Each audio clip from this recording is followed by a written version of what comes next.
So, the book that we're talking about today actually came out last week, but we didn't get a chance to do an episode of Comic Class last week because instead, there was something else rather important happening that we really need to discuss. We did an hour-long video talking all about the current state of YouTube, especially in regards to the FTC and how YouTube was now going to have to start following the guidelines of COPPA, which is this whole big jumbled thing, so I'm not going to go into all the details, but the short version is that essentially COPPA is now going to start demonetizing and even taking down videos on YouTube that they feel are aimed at children without being marked as aimed for children, and that is going to have a massive impact on comic book related videos such as this, because earlier this year YouTube decided to just start randomly taking comic book related videos and dumping them into the children's category. Myself, Comic Pop, Cape Joel, many of us saw numerous subscribers of ours suddenly getting recommendations for ABCs and learning to count videos after they finished watching our discussions, no matter what comic we were talking about or how mature the discussion was. So we did need to come in here and talk about that and how that would end up affecting this channel. And I had to bring that up here at the beginning of this episode because I just want to make it clear for anybody out there who is watching today's video, especially if you are a representative of the FTC who is looking for children's programming right now. Yes, the video that we are talking about does involve Spider-Man.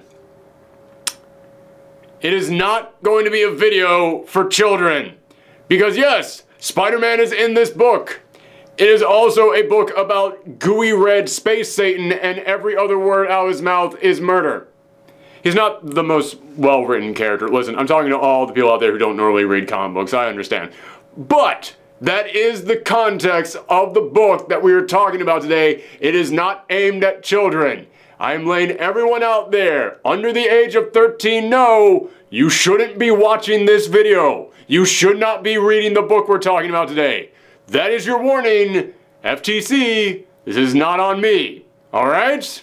Just throwing that out there. Now, as I said, on today's episode, we are going to be talking about Absolute Carnage, the newest big, massive Marvel event that wrapped up just last week. And we were going to talk about last week, but then the whole COPPA FTC thing happened, and that was way more important, so we had to discuss that. So now, Absolute Carnage has been pushed until this week, and in a way, I'm actually kind of glad that our discussion of Absolute Carnage had to wait an extra week, because if I had talked about this last week, I would have said, yeah, it's really good, I like this, I like that, this is a good thing about that, you know, it's Diane Cates writing Venom, and Diane Cates writes a mean Venom. But something happened over the weekend that made me realize that the little nitpicks I was going to have with this book, the slight problems I was going to bring up with the story structure of this whole thing, they're not nitpicks and they're not slight problems. They're actually kind of a big deal that actually needs to be discussed. And what I am referring to is that over the weekend on Twitter there was a, I don't want to call it a conversation because you can't have a conversation on Twitter, but there was a series of posts made back and forth at each other that was about the subject of piracy in comics. And a lot of creators came in here and they spoke out against piracy, including Donny Cates, the writer of this book. And I want to go ahead and make it clear, I do not support piracy. I think that you should actually buy the books. I am very much opposed to piracy. I want nobody to come in here and think that I'm coming in here as pro-piracy. However, there were a lot of people on Twitter who they either mentioned that they pirated books or they mentioned that they understood why people pirated books, and they brought up the reasons behind why people pirated books. And again, I am not pro-pirating books, but they did bring up some good issues that need to be discussed. It's kind of like if somebody burned down a restaurant and then you ask them, why did you burn down this restaurant? And they said, well, because I went to the kitchen and there were rat droppings everywhere and I saw the waitstaff spitting in the soup. You would still look at that guy and go, well, you don't do that. You don't burn down the restaurant. That's terrible. You need to be punished for this. But then as soon as they walk away, you would turn to the owner of the restaurant and go, yeah, but seriously, was he actually, like, was he right about, did you actually have rat droppings in your kitchen and is your waitstaff actually spitting in the soup? That's, I mean, yeah, what he did is wrong. What he did is wrong, absolutely, yeah, 100%. But, we should talk about this And the reason why I'm bringing this up now is because, yes, while I still firmly stand behind do not pirate books, I do have to think about the valid criticisms that a lot of the people this weekend brought up about the comic book industry, and almost every single valid criticism that they brought up this weekend, I see in absolute carnage. We will get into that in a moment, but let me go ahead and just kind of sum up the story for you guys real quick. And yes, this happened a week ago, so since it's not that new at this moment, I am going to get into the spoilers. I am going to talk about what happens. Although in all honesty, I kind of saw the ending of this coming a pretty good distance away. I kind of figured that that's exactly what was going to happen at the end of this, and sure enough, that's what happened. But we already talked about issue number 1, and about how Cletus Cassidy was now back from the dead, and he was trying to collect all the little strands of symbiotes that had been left inside people. They were being called codex, or codexized, or codicized. I never understood how to pronounce that. Anywho, he was trying to collect all of the remaining strands of Venom symbiotes that were left in people when they got on someone here on Earth. And it was kind of a nice nostalgia trip. It was kind of a nice little look back on the 90s and how everybody just had Venom symbiote on them. In fact, there were a lot of people who they brought into this discussion who was like, I do not even remember that. Like, I had to go back through my mental Rolodex to go, when the heck did the Thing have a symbiote on him? Oh, right, that Carnage USA thing. Oh, yeah, I remember that. Yep, okay. Oh, that comes back around. So it was kind of fun in a nostalgic way, looking back at that, just all the characters that they were bringing into this discussion. But so Carnage was slowly going around collecting all these pieces, and if he was able to collect all the remaining strands together, then his symbiote would be strong enough that it was going to be able to reach out there into space and contact Null, the god of the symbiotes, who would then awaken from his prison inside this symbiote plant, and then he would start making his way to Earth. And they had already teased this idea of Null waking up. That was the thing that started Donny Cates' run on Venom, and they didn't awaken Null in there. But as soon as they introduced this big, bad, ultimate threat to Venom and the entire planet, I looked at that and went, oh, he's coming. Like, we stopped him this time, but you know, you can't introduce a threat like that and not eventually do something with it. And now you've got Absolute Carnage, a storyline all about Carnage trying to awaken Null. You know what's going to happen at the end of all this. And sure enough, they get all these heroes to come in here. They get a lot of the heroes left over from the Maximum Carnage event back in the 90s, which was Carnage's pretty much biggest claim to fame. They got all of them to come in here. And again, it's a big nostalgia trip. All this is for the people who were nostalgic about Carnage back in the 90s. And listen, back in the 90s, I was a fan of Carnage. He kind of fell off for me once I got a little bit older, but I do remember how much I enjoyed reading those books when I was a kid, so a lot of those old feelings, they did start to come back to me. It was kind of cool seeing all those characters come back around for this. And also, I really like the stuff that they did with Eddie Brock in here. I mean, this is a storyline in which the Venom symbiote itself is saying, we need to kill Cletus Cassidy. We need to take him out now. We need to end this threat forever. And Eddie's trying to be a little bit more, you know, pulled back on this one. Eddie's trying to come in here and be the voice of reason, which is a bad situation to be in when Eddie Brock has to be the voice of reason.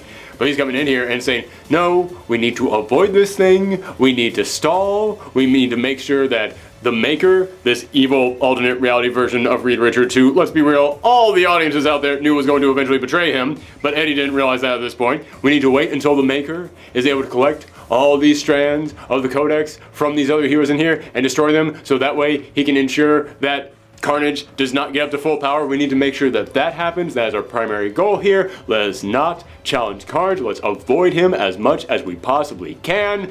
So that's the relationship that we have going on back and forth between Eddie and the symbiote in here. But there comes that point in which Eddie is left all on his own, and Eddie has no powers, and the Venom symbiote even gets absorbed by Carnage, which was kind of cool. We've seen this done before in the comics where Carnage ended up absorbing back the where Venom ended up absorbing back the Carnage symbiote. It was kind of cool seeing that happen the other way around, because Carnage got this huge upgrade, which makes him look like a cover of a metal album. But let's be real, who's the target audience for an event all about Carnage? It's people that want Carnage to look like he's the cover of a metal album. So, alright, rock on. Awesome. I'm glad that they did that for that audience out there. So you've got Carnage now super powered up there, and you've got Eddie having to go in there and try and save the day just as Eddie Brock. It's awesome. It's some really cool stuff, and my favorite thing about all of that is the relationship between Spider-Man and Eddie Brock. I mentioned this when we talked about issue number 1, but they set up this really kind of complex relationship between the two of them where, yeah, Spider-Man knows he's on the straight-ish and narrow-ish now, but he remembers all that stuff they used to do, but Spidey's willing to give him that shot, and Eddie doesn't like this guy, but he's, you know, he's trying to be the good guy now, so they have to kind of work together now, and Eddie has a kid who doesn't know that he's actually Eddie's kid, but he really likes Venom, and he hates Spider-Man, so there's a whole little X factor to throw in this relationship between these two characters. But throughout this entire storyline, you've seen Peter Parker being the mature one between the two of them. Eddie is the one who, he's really down on his luck. He's really beaten up. And Spidey has to come in there and try and, you know, not be all jokey with him, but be sincere with him. Eddie needs that person in his life right now, and I love the fact that Spidey was able to provide that for him. I've mentioned this several times before, but I like when Spidey can get serious. And I know that that is a weird thing to say since Spidey is known for being the jokey guy, and I love that Spidey is the jokey guy. But I feel like for way too long, Spidey has just been written as the jokey guy, especially when he's not in his own book. I feel like for well over a decade at this point, if Spidey appears in someone else's books, he's just gonna be making jokes the entire time. And I hate that they kind of make a character like this, who is so complex, so one-dimensional when he appears in other people's books, or especially when he appears in like big crossover events. And now you got a big crossover event that's in Venom's book. And Spidey was absolutely being the mature guy that I always pictured him being in a situation like this. I've always said that Spidey is that guy who, yeah, he will joke to try and make the best of a bad situation, but when the situation gets too bad, Spidey knows when to get serious. And yeah, that's exactly what we saw in here. There was a great moment in there in which Venom's kid has the last remaining strand of the Codex. So he needs to be protected, but also it's Venom's kid. It's Eddie's kid. He wants to make sure that this kid is safe. So Eddie has to go out there and face Carnage and all of his ravenous, hoarding monsters, and he has to go and face him alone, and Spidey says, no, I gotta go out there with you. You will die if you do this. And Eddie just has to tell him, I am trusting you to keep my kid safe. And Spidey says, alright man, you need me to do that? I'm gonna do that for you. I love that moment. I love that because it shows how far these two characters have come. Just in the span of this one storyline. It was great getting to see that. There's a moment at the end of this entire thing where the two of them hug. And I love that it's like Eddie is hugging Spidey, and Spidey has this look on his face like, okay, alright, I guess this is what we're doing now. And they just kind of sums up their relationship of how Eddie is so thankful for what Spidey did to him, and Spidey just goes, hey, what are whatever the heck we are for each other's for? Yeah, I think that it just absolutely sums up the very complex relationship between these two guys who, they're both good guys now, but man, they've had a rocky history with each other. I love that. I love what they did there. So to me, that was the big appeal of Absolute Carnage. It was the relationship between Eddie Brock and Spider-Man, between Eddie Brock and his son, which at the end of this, the very last page of this is great. The very last page of this whole thing is Eddie Brock goes in there and he has to take back the Carnage symbiote to save his kid, even though he knows that if he absorbs the Carnage symbiote, then the Codex becomes complete again and he awakens Null, but he does it to save his kid and he says, get away from my son. The last page of this is Eddie just sitting there just exhausted after everything he's been through. His kid is just sitting right next to him, eyes wide, just, and it's just several panels of nothing. And then at the end of it, his kid just goes, did you just say son? And that's it. I love that it ends like that. That is great. So yeah, it's the relationship between Spider-Man and Venom. It's the relationship between Venom and his kid. It's the nostalgia factor in here of seeing all that stuff that you remember back from the 90s with Carnage and all of his crossover events in there. And also it's just the personal growth and the personal journey of Eddie Brock. Those are the main attractions of this storyline. I think all that stuff is pretty darn good in here. This is not a good event. Now why do I say this is not a good event? It's because events are more than just storylines. Events are also planning, and they are also the structure of not the story, but the structure of how that story is delivered to us. And I remember when this series was announced, and they put up there that list of all the tie-ins, I remember looking at that going, you gotta be kidding me. That is way too many tie-ins for an event like this. But I looked at it and I said, yeah, but you know what? Listen, I've been in this game a long time. I know you don't have to actually read the tie-ins. They're not important. They're just there to get a little extra cash out of the audience that just wants some more stuff that has to do with Absolute Carnage. We have all been reading events for so long that you know you don't actually have to read the tie-ins. You had to actually read the tie-ins. And there were a lot of them. But you didn't have to read all of them. You didn't have to read all of them. But you don't know from the outside which ones you did and which ones you did not have to read. It was kind of a big crapshoot. And yeah, there's some of them that they don't add much in there. Like, you know, if you pick up and you read, I'm just throwing one out there at random, the Deadpool tie-in. I highly doubt that that actually really would have affected all that much other than just knowing why Deadpool appears in the very end of this entire series. But there's so many other ones in here, like the Miles Morales one. I wouldn't really have expected Miles Morales to have a huge tie into this. Miles Morales had a huge tie into this. You need to actually read part of that to understand a decent chunk of an early part of the events of this storyline. Like, it just suddenly cuts in here to Miles Morales trying to defend the Scorpion from all of Carnage's hordes trying to take the Codex back from him. I just kept looking at that going, wait, I'm sorry, hold on. Where was the first part of this storyline? Oh, in a completely separate book. Okay. And the worst of it was the Venom tie-in, which in all fairness, this is a Venom storyline, and then there is the Venom tie-in issues over there, so I can understand that stuff actually being kind of important to this. It actually providing you with more information. And we've seen many other books out there that do stuff like this, you know, during War of the Realms. The Thor tie-ins were actually kind of important. Blackest Night, going back, you know, a decent chunk of years there.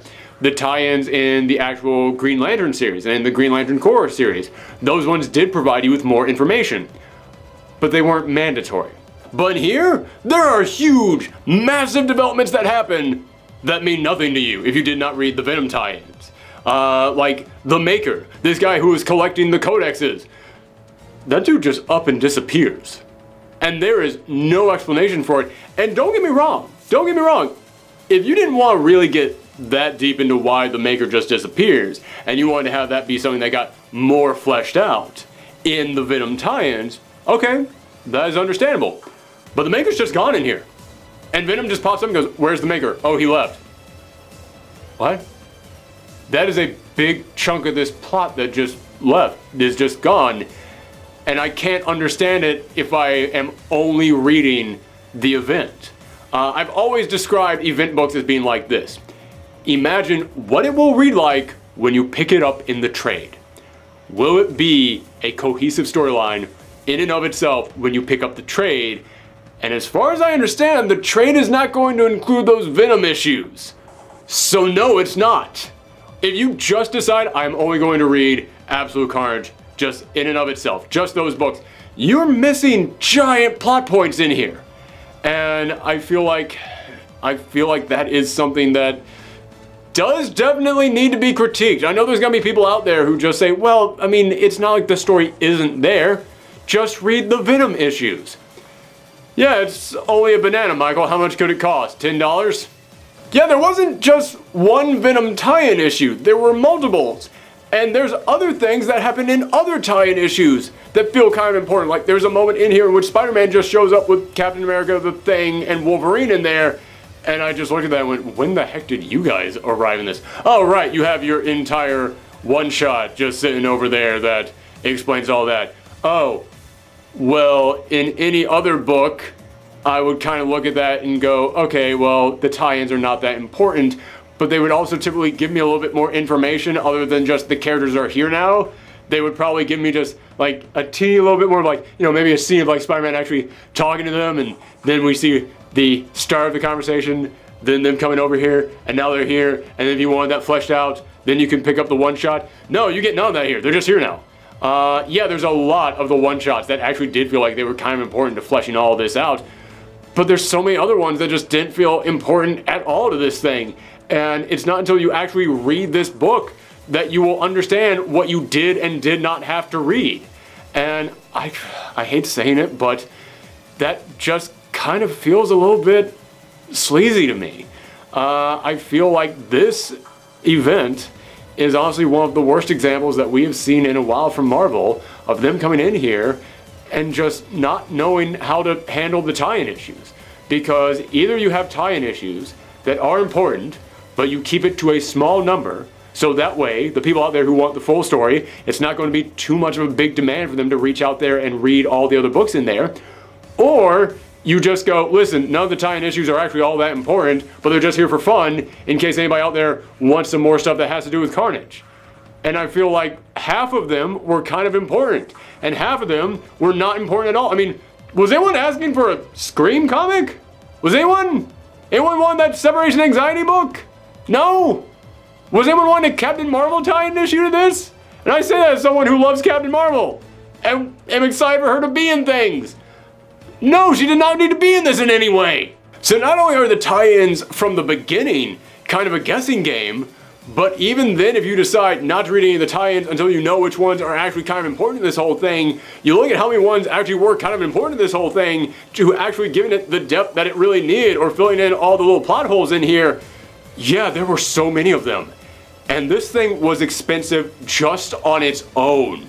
And now you're adding all these other books in here, because I looked at these issues and I'm sorry, I can't defend this. I can't.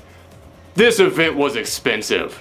It was way too expensive even just to read the main storyline itself. Because issue number 1 of this was $8. That is a lot. However, and I know the argument people are going to make, it was the size of 3 issues. $8 is the cost of 2 issues, so they gave you a book that was the size of 3 issues. I know that sounds like a good deal from the outside, but the thing that the people who make that argument do not understand is, we didn't ask for this book to be the size of 3 issues. We didn't come in here wanting a book that was the size of 3 issues. We didn't really plan ahead for that to be a thing. We just now have another $8 thrown on top of the other books that we were already going to be buying that week at the store. That's not exactly helping. That is not exactly something that, you know, makes me want to keep reading this book. It's not exactly like I can read the first 20 pages of this, the length of a normal comic, and then decide to myself, I'm not really enjoying this. And then go back to the comic book store and go, yeah, I only read the amount of a normal issue in here, so can I have half that money back? Can I get $4 back? I will pay you the $4 that a normal comic would cost, because I only read the amount of this that would cost the same as a normal book. So since I'm not reading the other 40 pages, can I get my $4? No, I can't. No, that's not how it works. I just paid $8 for this. Okay, sure, great. Yeah, making a very large book and then charging $8 for it, when you look at purely in terms of page count, yes, it is a deal, but when you look at it in terms of I'm now selling a larger thing to someone that they don't even know if they want right now, it's kind of predatory. But at least with that first issue, it was the size of 3 normal issues. Again, I understand when you're just doing the math on that one, it does make sense. But every single other issue of this event was $5. It had an extra $1 thrown in there. And typically, when you throw that extra $1 in there, you get a couple extra pages thrown in. A normal comic book has about 21 pages in there. And these events, these issues, they did have about 25 in there, I'd say. But here's the thing. Every single issue only still had about 21 pages of actual story. Then it had about 3 pages tagged on there at the end that were interviews with people. And they weren't interviews of, like, you know, a person sitting down and discussing. It was text. It was actual just text recording the conversations on a piece of paper. It was like you were reading a script in there. So they didn't even really have to have an artist come in here and draw it. I know that they had to have an artist come in here and draw the page that the text appeared on, but you do understand that's not nearly as much work as drawing out panels and drawing out characters and drawing out motion. Yeah, the actual storyline of these books was still the same amount as a normal book. And then you had just text thrown in there at the end in order to pad this out for another couple of pages so that you could ask for an extra $1. Again, that's really predatory. And as I said, over the weekend, there was that discussion that was going on around Twitter about whether it is or is not okay to pirate comics. And for me, I'm not budging on this. It is a simple yes or no answer. No, it is not okay to pirate comics. No, zip, zilch, no budging on this at all. However, the people who argue for why they do pirate comics, a lot of the arguments that they brought up were actual issues that the comic book industry needs to address. And a lot of the issues that they brought up, you can point directly at Absolute Carnage and go, yeah, that's kind of the perfect example of it. I mean, this was a series where every single issue of it cost you extra money, and only the first issue actually gave you extra material for that extra money. And then, even if you were willing to pay the extra money that these issues were asking you for, there were still large gaping holes in the storyline that you need to fill in by buying more books, by buying the tie-ins. But you didn't even know which tie-ins you needed to buy until after you had already read what resulted from those tie-in issues, basically kind of spoiling the tie-in issue for you. So if you didn't want me spoiling that stuff, you kind of just had to take a wild guess at what was or was not going to actually matter to the overall plot. And there were so many tie-in issues that there was no way that you could possibly safely navigate through that. Yeah, this was a huge problem. This is one of the things that people discuss when they talk about the giant problems that huge crossover events have when it comes to Marvel and DC, especially with Marvel. Marvel, listen, DC, they're starting to get kind of bad with it right now too. They're starting to get a little bit event crazy right now. And Marvel, they had about a year there where they didn't really have any problems with this, and now they're starting to go right back in there. I laid off talking about the problems with giant, massive Marvel events because, yeah, it's not like they stopped the events, but they got a lot better. They started not doing a lot of the predatory stuff that I really raised questions with. So, okay, I was willing to stand back from that. But man, you're starting to see that flare up again over at Marvel. And this is an amazing example of exactly what I'm talking about in here. And again, I want to make it clear, I am not at all saying that it's okay to pirate books. It is not. I want to make that clear. I stand with the creators on this. However, creators, you gotta fix this. This is a problem. You cannot keep coming in here and charging $5 for an issue that isn't even really much larger than a normal issue, and then leaving giant holes in your storyline that you now need to buy other issues for to fill in here. If this is an event that is part 1 through 5, it shouldn't be too complicated for me to just go, all right, I'm just gonna buy part 1 through 5. Done. I'm out. And even then, even though I just bought parts 1 through 5 of this thing, it was still rough just because of how much it cost. I mean, I bought this all on Comixology, and I went through the whole thing all in one night, just buying issue after issue. And man, when I got to part 4 of this thing, it's not like I'm hurting for money, but I remember looking at that and just going, I don't want to spend another $5 on this. This thing was $28 when it was done. It wasn't quite that for me because I have Comixology Unlimited, so I got 15% off this thing. But for a regular person out there who does not have Comixology Unlimited, this is $28 for this storyline. And I can tell you right now, it's not really worth $28. It really isn't. When you look at this thing all by itself, it is not worth $28. So it is kind of worth, you know, the $10 that it's going to cost when it comes out in trade, which again, we need to discuss the fact that the digital version of the trade of this thing is going to cost $2 more than the first issue. That's something that I believe needs to be brought up in terms of how much that first issue costs.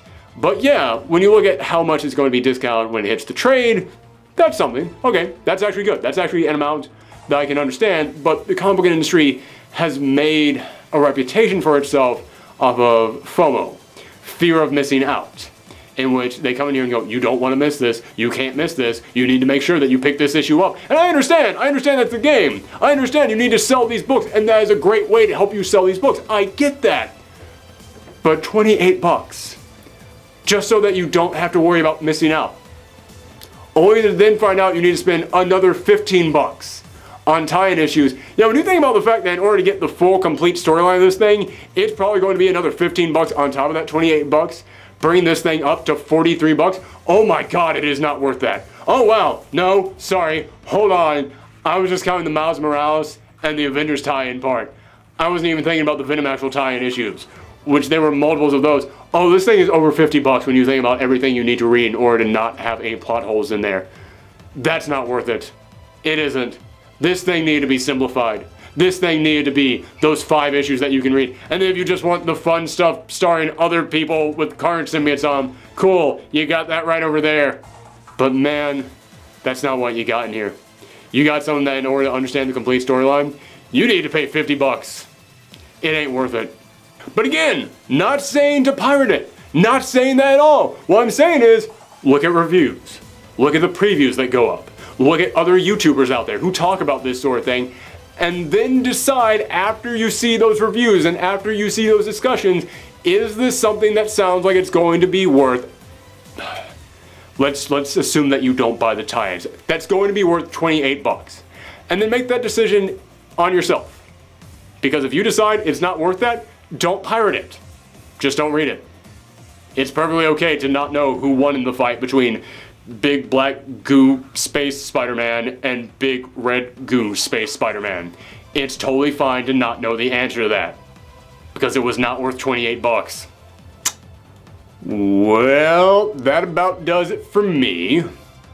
And for the career that I have tried to establish for myself as an uplifting voice of positivity in the comic book YouTube space, because I'm pretty sure that after today's episode, it's safe to say that I've pissed off everyone on both sides of the field of this one, because I told all the fans out there that they shouldn't pirate comics, and I also told the creators that, yeah, maybe you should stop using so many predatory techniques when it comes to releasing event books. But you know, I guess if you have to use predatory techniques when it comes to an event book, it might as well be an event book all about Carnage. Because he's got, like, those big teeth and claws. Like a predator. I'm trying to save face here because this entire episode was one massive belly flop for my career, but thank you guys for tuning in. If you want to follow me somewhere else around the internet, you can always find me on Twitter and Twitch at Professor Thorgi. We do have a Patreon account in which every single month I give you a exclusive episode of Comic Class, and that episode will be going up tomorrow. It's going to be all about that brand new Ghost Rider series out there, which I'm actually enjoying. I think it's actually pretty darn good.